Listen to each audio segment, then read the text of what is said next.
Okay, so thanks everybody for joining me for this talk on wheels and CPT graphs. It is work with Vincent Limousi, who's here on the call as well. And I'm very pleased to see all of you who are here listening to the talk, both live and once it's recorded. It's based on the paper that we've published this year, Containment Graphs and Posets of Paths in a Tree, Wheels and Partial Wheels, in the journal called Order.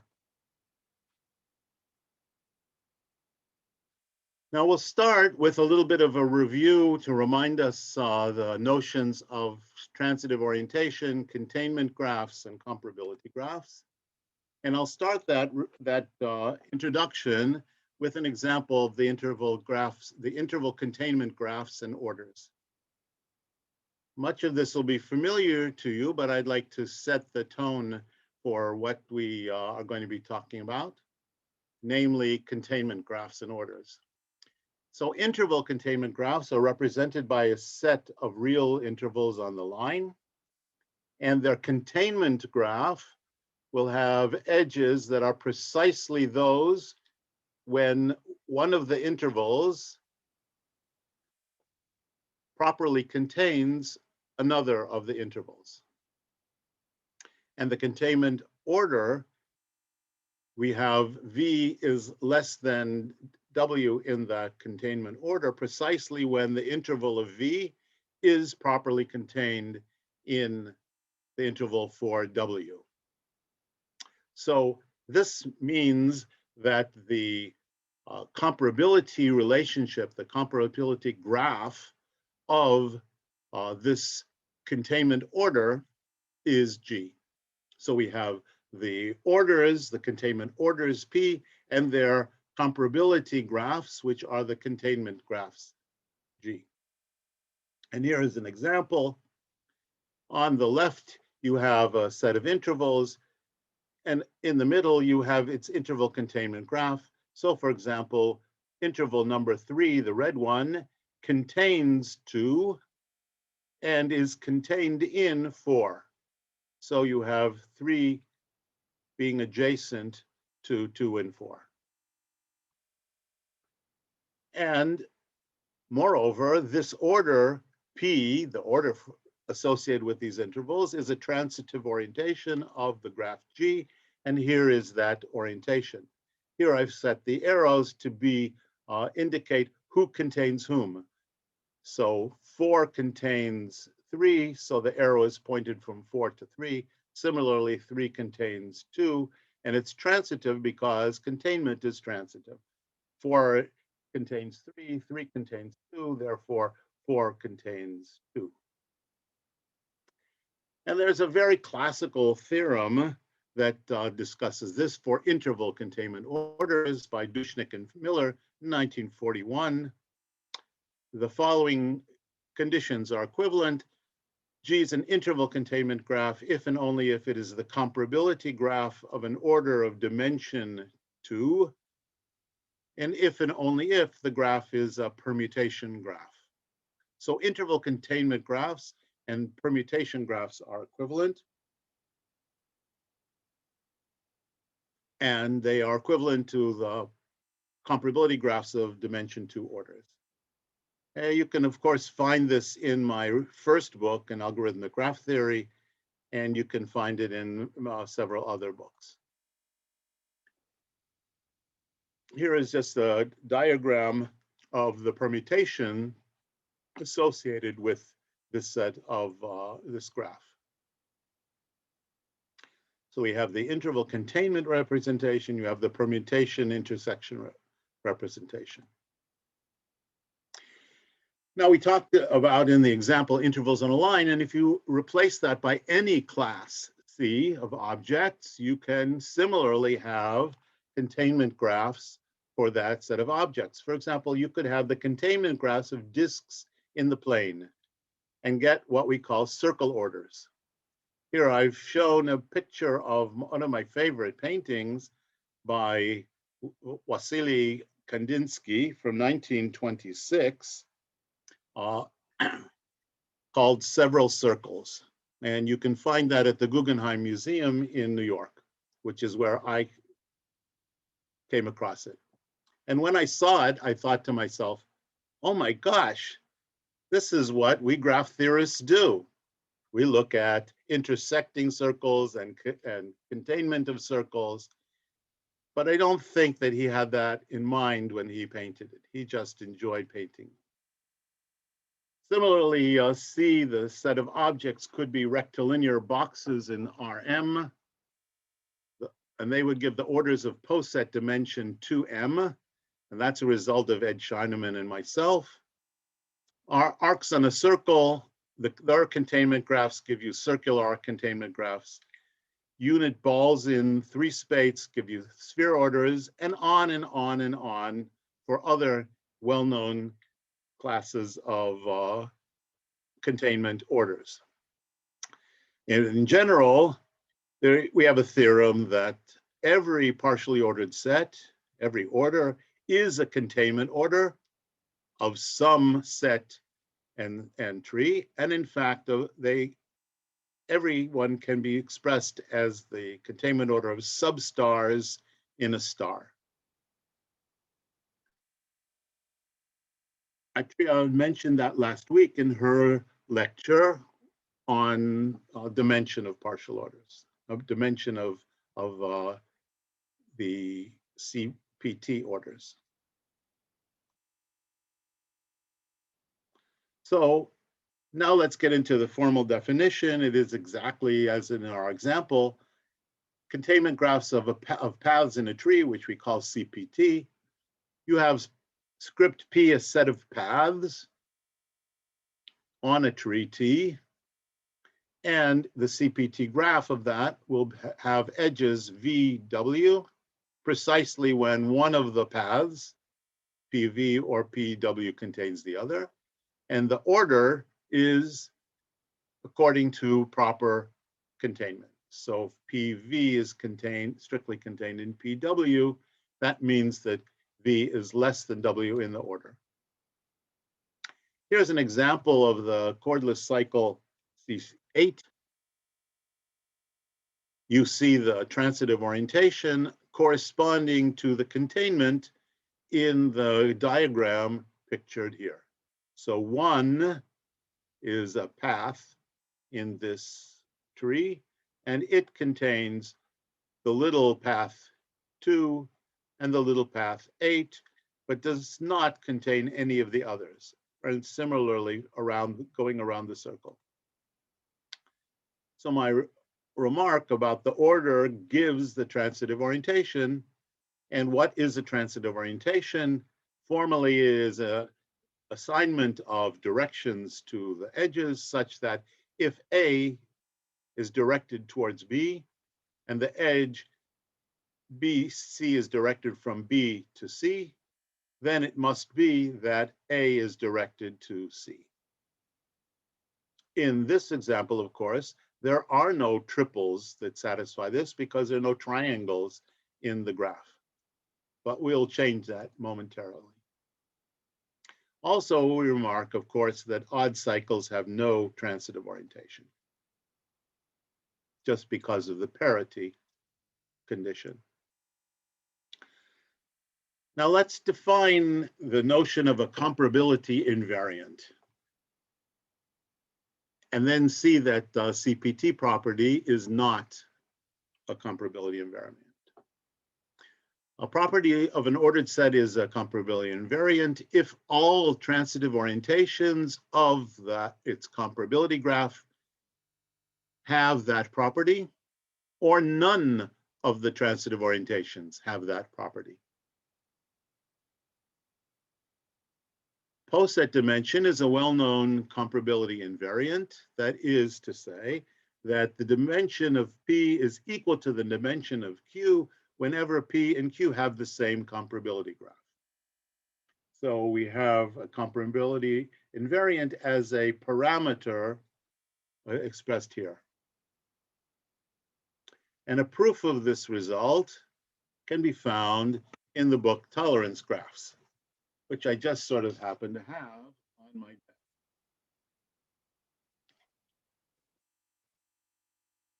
Other invariant properties include interval order dimension, unit interval orders, box containment orders, semi-orders, lots of orders.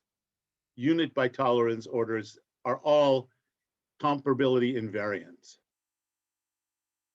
However, as Derek Cornell and I observed a long time ago in 1984, CPT order is not a comparability invariant, and it's demonstrated by just looking at the wheel W2K.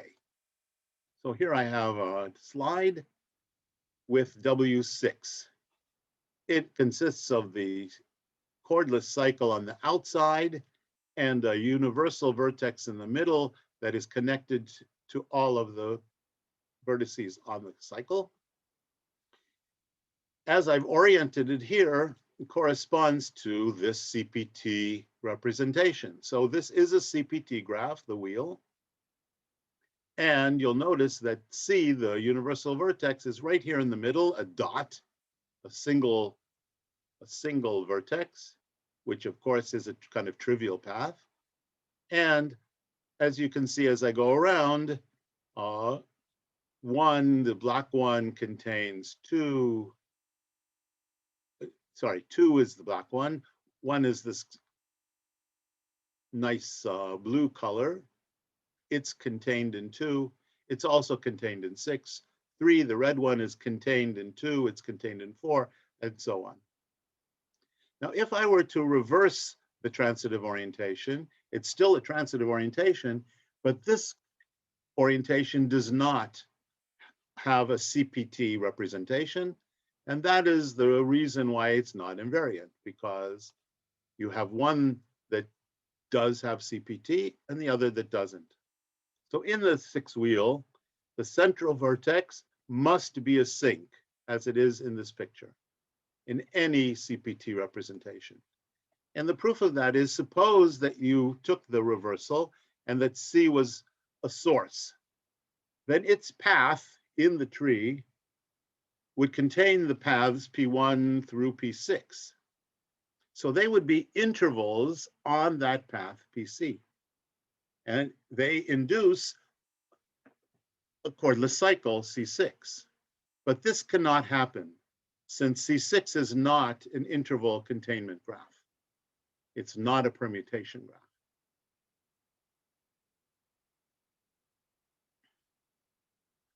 Now let's talk about partial wheels as CPT graphs.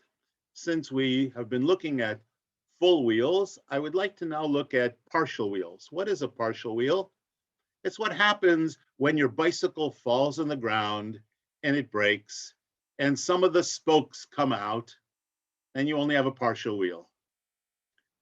It is a wheel with some missing spokes.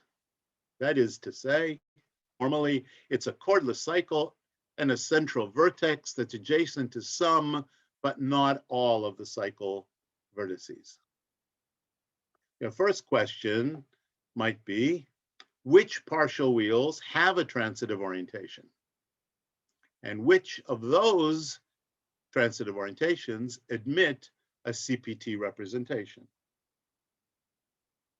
And our first result is that all partial wheels that admit a TRO are CPT.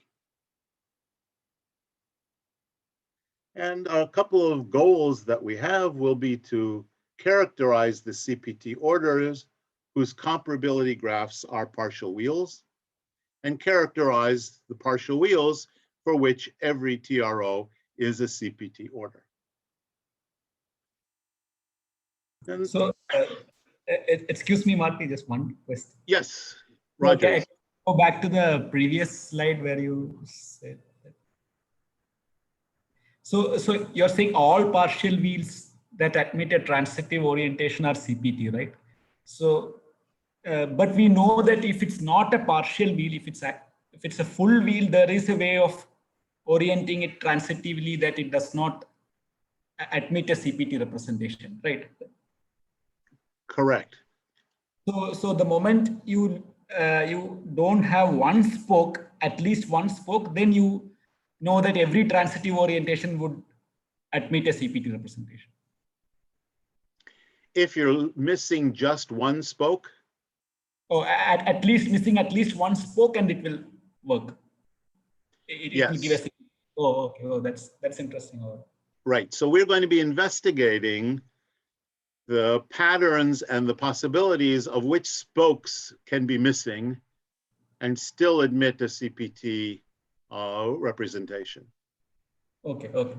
And some of them will not have transitive orientations at all. Okay. So here is our first theorem, and then we'll go to prove it. So let W be a partial wheel. The following conditions are equivalent.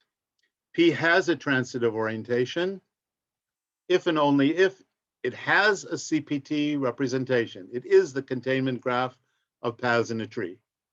So this is kind of surprising. It doesn't mean that every transitive orientation will be, but if the partial wheel has one, then it will have one that is CPT. And the third condition is the characterization. The outer cycle must be of even length, and either the central vertex is adjacent to exactly two consecutive outer vertices, as shown here, or all maximal sets of consecutive neighbors and of consecutive non-neighbors of the central vertex are of odd length, as pictured in B. Well, this is our characterization.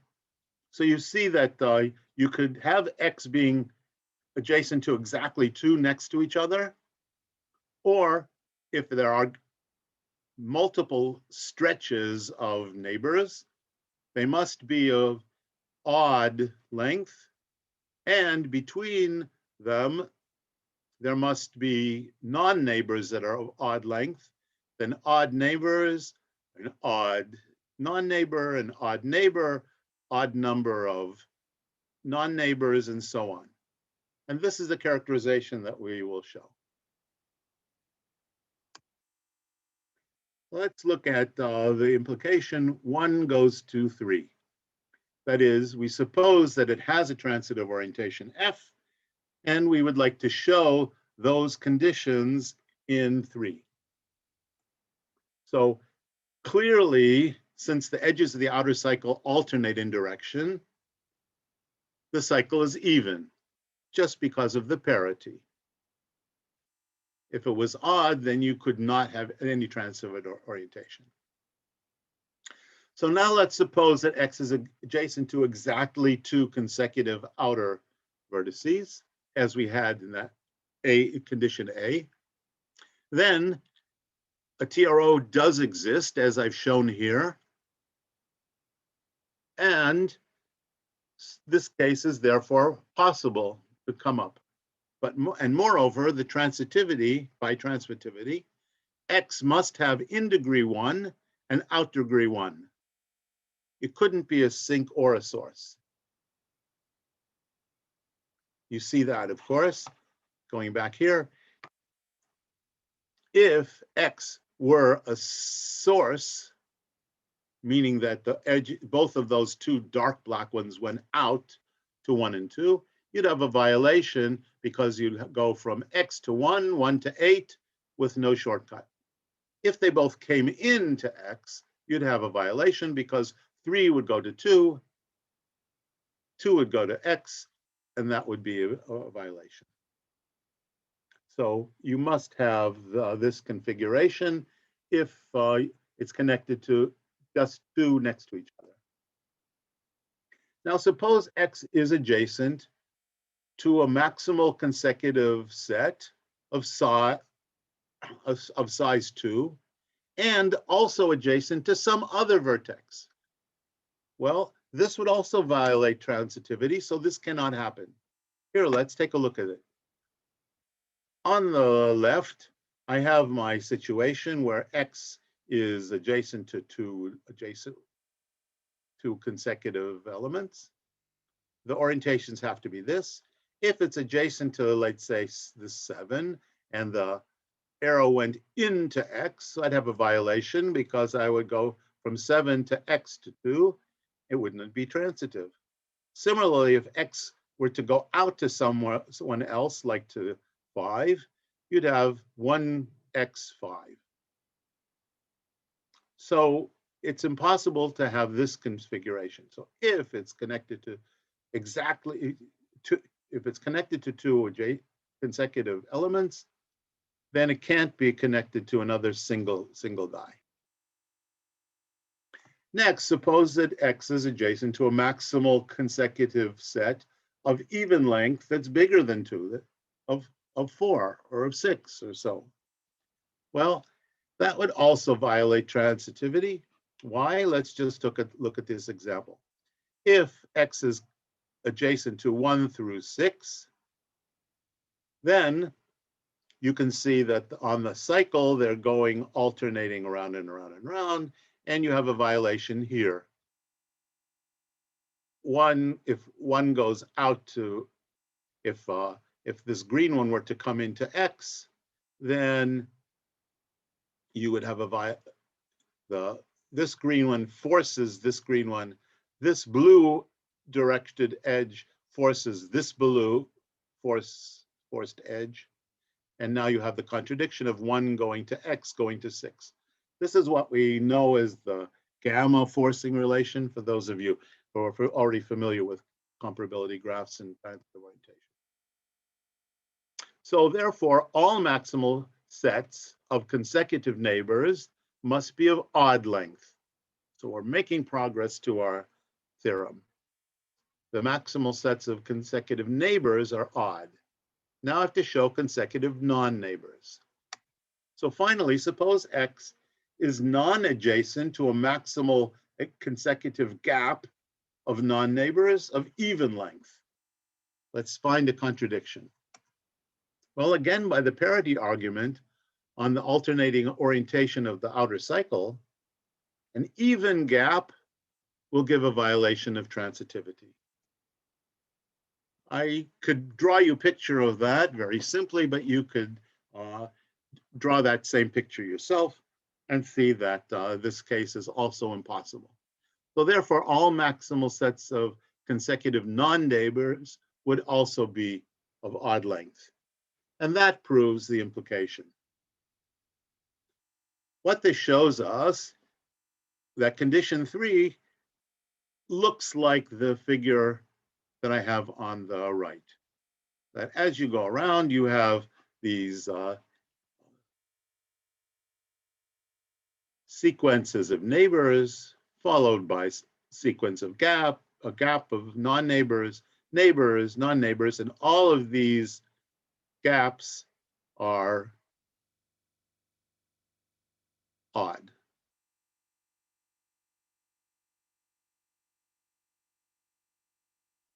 But I see my diagram has some missing dots in it, which I should fix.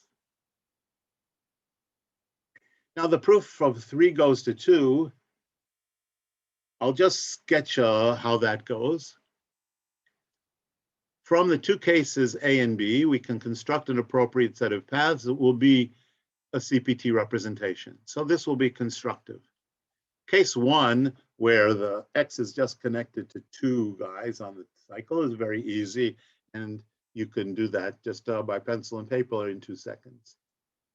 But case B is a little bit more complicated.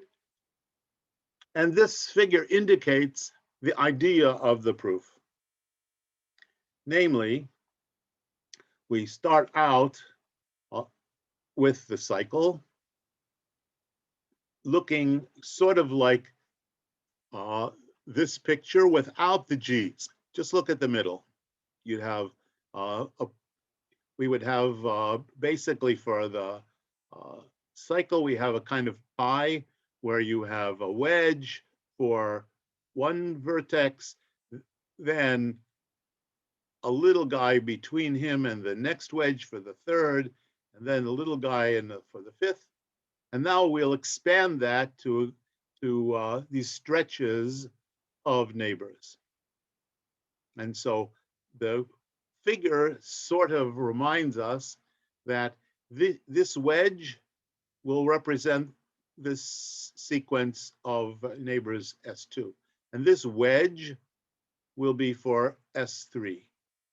And the gap vertices will be off here in the suburbs, stuck out, so they don't mess around with X. X will be a dot here, a trivial path. And of course, all of the S vertices will hit and include X, and all of the gaps will be out here and won't touch it. That's the sort of the picture of what the construction will be, giving us a CPT representation. And the last implication, that 2 goes to 1, is immediate. If it has CPT, then of course it has a transitive orientation. And that completes the proof of theorem number 1.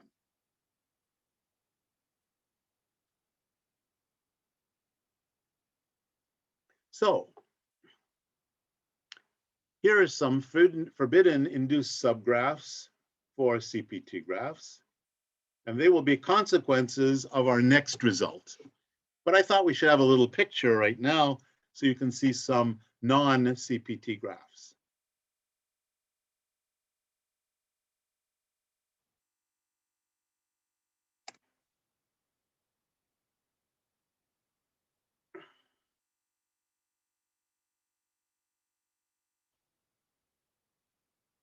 So I'm going to stop the share for a moment just to ask if there are any questions before we go on to theorem number 2. So for that forbidden thing that you said, you mean that if those subgraphs are there, no matter how you orient them, you cannot get a CPT representation. That's right, and we'll see how that plays out in just a moment. Okay.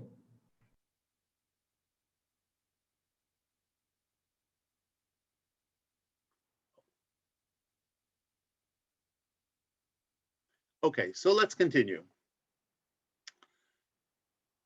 This slide asks, when can the central vertex of a partial wheel be a source?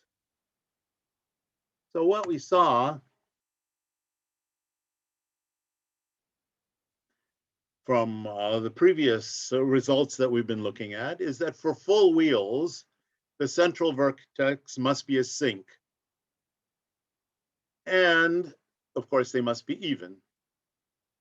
And for the partial wheels, we saw in case A that we might have a central vertex X that is connected just to 2 vertices on the cycle. And it must be mixed, that is, 1 incoming and 1 outgoing. And we saw that for partial wheels in case B, the central vertex in our construction was a sink. It was just a trivial path, just the single vertex. So it was a sink. But there are other examples of CPT representations for wheels where this does not happen, where this does not have to happen. And in fact, there are many that have X, the central vertex, as a source. Now, notice, of course, and we saw this when I gave the very early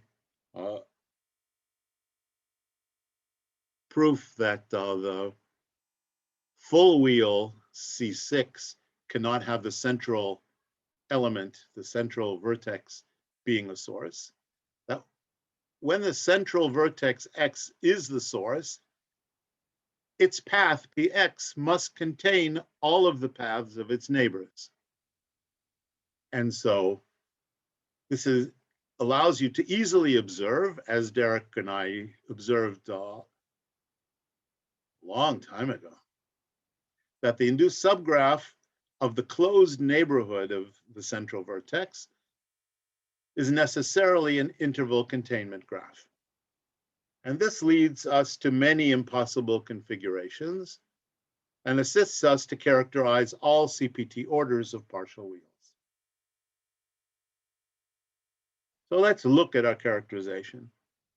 Theorem 2, For wheels and partial wheels, the following characterizes their containment orders of paths in a tree. There'll be 5 conditions here. The first is that for the full wheel, which we already know, the only transitive orientation, which is CPT, is that with the central vertex as a sink. The second is for even length partial wheels with the central vertex adjacent to exactly 2 consecutive vertices. And there we know there are 2 transitive orientations, both are CPT. One where the first is directed into X and the second is directed out, and it's reversal. We also know that for an even length partial wheel with central vertex adjacent to exactly 3 consecutive vertices,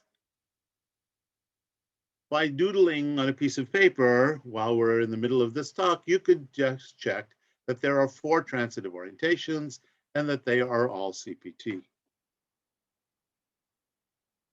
And when you finish doodling, we'll go on to the next condition, which is for any other partial wheel of even length, at least 6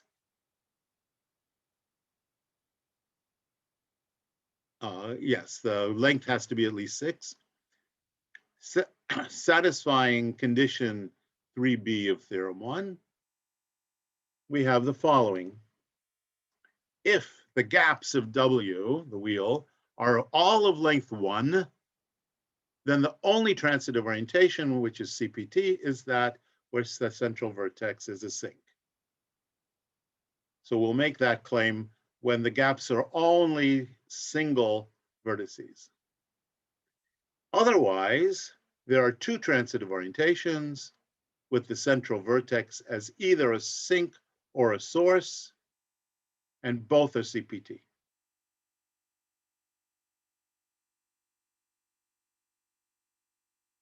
So having looked at the conditions again here, we have look at condition 4 and look at condition 5, and then we'll apply it to some of our examples. So 4 is the case where you have gaps and all of them are of length 1, in which case the central vertex is a sink. We'll have to prove that. And in the other case, there will be 2 transitive orientations, where one with the X as a sink and one with X as a source. So let's first look at this bipartite 8-wheel. You see the cycle going around on the outside. It's got 8 vertices on the outside, and the central vertex is connected to every other cycle vertex. It is CPT. And by 4, since the gaps are all of length 1, the non-neighbors, the central vertex will have to be a sink. So I have that. You could actually write down an independent proof of that quite quickly, but it is exactly what our statement 4 said. And now I'll use that as a tool to show that these are not induced subgraphs. So looking at this grid, the central vertex here is part of a partial 8-wheel, a bipartite wheel. So it must be a sink. Similarly, this blue vertex is the center of this wheel, partial wheel. So that can't be. Blue cannot be a sink and red also a sink, because the edge would have to be oriented one way or the other. So this is forbidden. Similarly, if I took, like, for example, 2 wheels, the center here would have to be a sink, the center here would have to be a sink, joined by an edge, this would be schizophrenic. It would not know which way to go. So this is forbidden. You could take any example and connect them like this with a bridge. Also, if you look at this crown, first look at the vertex being pointed to by this arrow. He is the center of a 6 cycle. 1, 2, 3, 4, 5, 6. And by symmetry, this guy also is. So again, both would have to be sinks. That's not possible. Even if I erase this edge, I would still have an example of a non-CPT graph. Okay, so now let's look at the proof outline. The conditions 1 through 3 follow basically from our discussion up to now. Statements 4 and 5 require showing how the stretches of neighbors and the gaps of non-neighbors can or must appear in a CPT representation. So here we are connecting the stretches.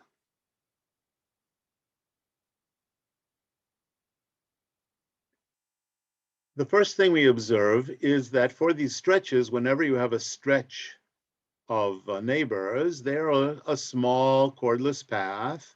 And a small chordless path, like this one, has a unique representation as a permutation diagram and a nice compact interval representation, interval containment. And as you can see, one is contained in whatever this one is, which is then contains this. That's contained here. This is contained in, and you can see how they alternate between containers and containees. And since it's odd, we'll start with a containee and end with a containee. And here's the outline of our construction. Step 1 will be first representing a stretch, which will be like that stack of intervals that I just showed. Step 2 will be how to lay out those on the on a tree. And third will be how to connect the stretches once I've laid them out. And it will connect them by adding a fan of additional pendant edges between the consecutive stretches and connecting the fans to extreme intervals on each pair of stretches. And then we'll fill the fan with wedges and small intervals to realize the chordless path of the gap as a star and pizza construction. Now, pictures will help this. Also, some pizza would be very helpful right now. So here I have a stretch of neighbors, and here I have a stretch of neighbors, as we saw before. The red interval, or the path, basically, is of X. X is the source, so he has to contain everything.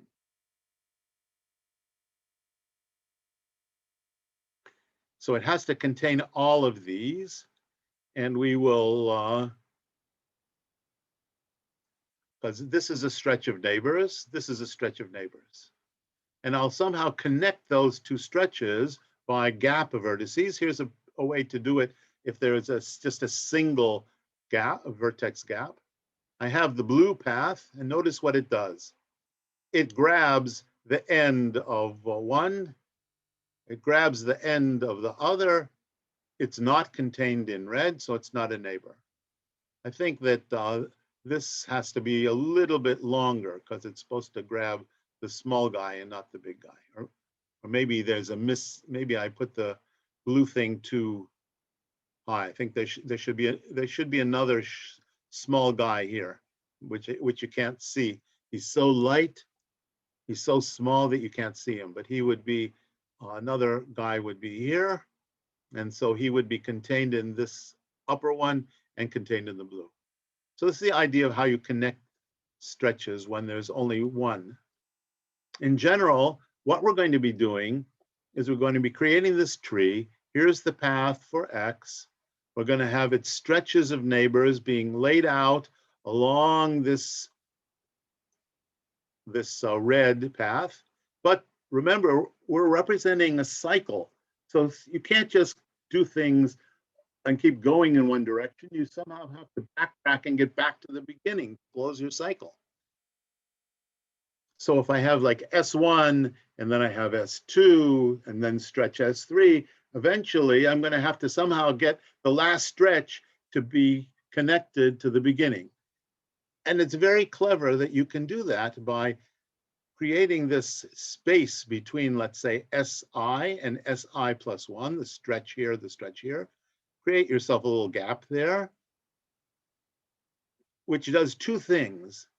First of all, here you have your gap of vertices between S1 and S2, or SI and SI plus 1. And you see how I'm sort of making my wedge of pizza. This is what I talk about when I say wedges and pizza slices. This black is the connector between, of non-neighbors connecting SI and SI plus 1. You're going to go across, and you're going to have to come back, but not hit, and you don't want to have any containments between, let's say, SJ, which is a much bigger number than I, and SI and SI plus 1. But I'm going to fit his whole stretch into this little box, and there'll be no containments between him and this wedge of pizza either. And that's the trick of being able to do the whole construction.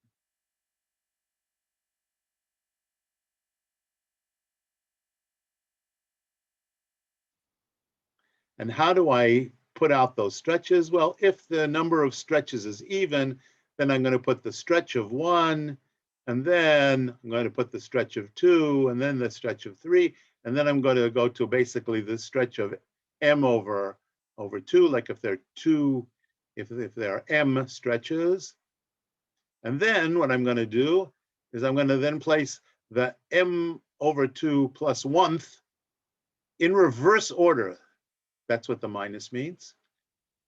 And then double back to get the m minus 1th in reverse order, and squeeze in between this stretch and this stretch, the mth stretch. And if it's odd, then I just do, I do it in the opposite direction at my far end. So I'm going to be sticking in the stretch boxes in between the forward ones and the backward ones. These edges here, these are just indicating the order. They're not edges of any graph or of the tree. And that's the construction that allows us to prove that theorem.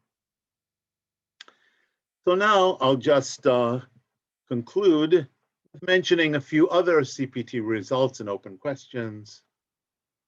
Last week, of course, we had a lecture on the dimension of CPT orders.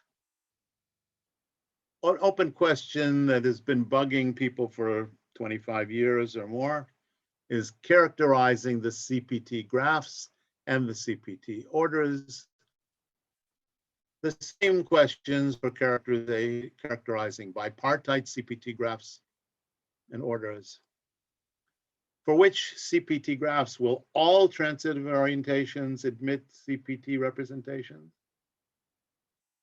And for which other comparability graphs will only one TRO be CPT and not its reversal, as was the case in the full wheel? Now, there was a nice paper that appeared 2 years ago by Elkon and her colleagues. It gave a characterization of CPT split orders, just like we did CPT wheels. They did where the underlying graph was a split graph. And they did it with a family of forbidden subposets, which indicates that that problem is polynomial to solve, whereas our problem, I guess, ours would also be polynomial, since I have such a nice characterization. Similarly, questions of characterizing complexity could be asked about other subfamilies of CPT graphs. and orders. And finally, a CPT order is called dually CPT. If both P and its dual, that's reversing all of the edges, all of the orientations of the edges. If they're both CPT orders, they would of course have to have much different representations. And to characterize the dually CPT orders would be very nice. For example, in our theorem 2, statements 2 and 4 together essentially characterize the dually CPT orders for partial wheels. And one would like to characterize other families. So with that, I think I'll conclude my lecture, say thank you to all of you, and we'll open it up to questions. This picture, I believe that Rogers was the photographer, and it is of some of the students that were in my lectures when I was in Kharagpur a few years ago. So thanks very much. Now, feel free to unmute yourself, and maybe before we start, I would ask Vincent, since Vincent is the co-author, do you have any further insights or comments to tell us that I missed in my lecture?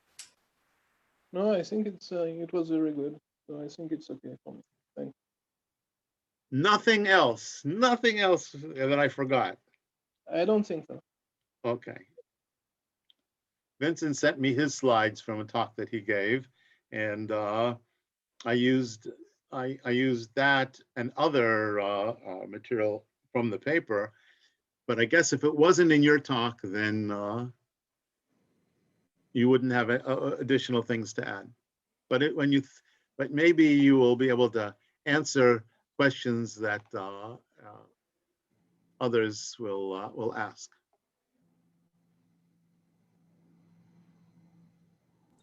So I have a question. So you showed the embedding in the tree, right? For some, I mean, especially for that case where you have many odd segments, and also the gap is odd, and also the I mean, the central vertex has like neighbors which are also odd in number, continuous neighbors which are odd in number. So there you showed a picture where you are embedding it in as CPT, like a CPT representation. So can you say anything about the number of leaves of that representation or the degree of that?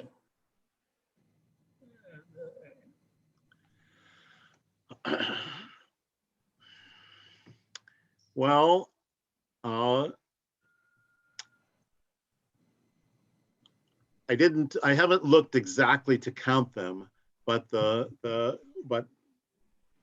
but basically the neighbors become intervals on the line, so they would not be leaves.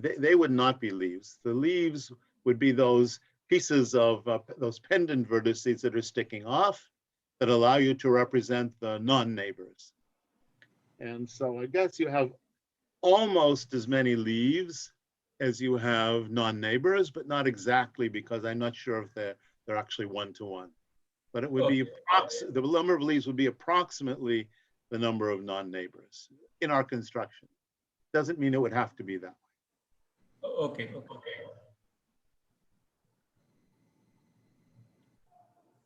I know that would be important for the dimension. Yes. I got the connection. I also have a question. Mm-hmm. You mentioned the sixth wheel as the graph that it has one orientation that does not admit a CPT model, but in the orientation that admits a CPT model, there is in the model you showed, there is a path that is trivial for the center vertex. Yes, and that's the central vertex. That would have to be trivial. Yeah. What happens if we consider a subclass of CPT in which we do not allow the paths to be trivial? Is there any hope that in this case it would have the comparability invariant property you were looking for, or? I have no idea. Well, I mean, we sort of have thought about it, but Vincent, can you comment on that? yeah, in that case, if you consider, for instance, wheel on 8 vertices, so not 6, but 8 vertices, you have a representation of the central vertex, which will be a non-trivial path because you go from one side to the other side. And in that case, you still don't have the comparability invariant. So, Okay, thank you.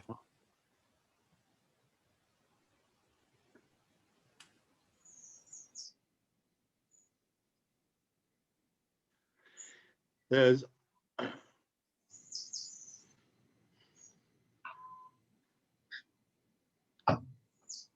let me mention maybe one final thing.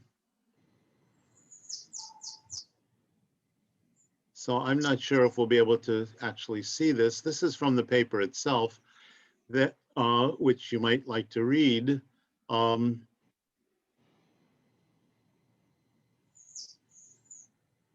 We close the paper with a comment on containment versus proper containment. And this is an issue also that one has to take into consideration for containment graphs. So I'll just read it. I'm not sure if it's large enough for you to be able to see. We have defined containment graphs and containment orders using proper subset, that is strict partial order and proper containment, which is what is generally used in the literature. And this allows vertices that are false twins, that is non-adjacent vertices with equal neighborhoods, but it does not permit duplicating vertices as a way to get true twins. And so if you want true twins, you can't just simply do this trick of duplicating. And this dichotomy is best illustrated when cloning the central vertex X in the wheel. So there, we're still keeping the central path as trivial, but if you were to clone it to a new vertex adjacent to X and all other outer vertices, both would have to be sinks within their respective wheels. And so this poses no problem for a transitive orientation, but when this number 2k, the size of the wheel, is divisible by 4, it's possible to have a CPT representation assigning different intervals to x and x prime. However, if 2k is not divisible by 4, then one can show that the only way to get a CPT is to assign a single node of the tree to the center of the wheel. And thus it will be impossible to do this for both x and x prime if they're adjacent. So why did I bring this up? Because it reflects what Vincent just talked about, namely that W8 was okay because you could stretch it out, and W6 you couldn't, and presumably W10 you cannot, but W12 you can. That's the feeling we have. Okay. Any other questions? Very good. Okay, so thanks everybody, and I appreciate your being here, and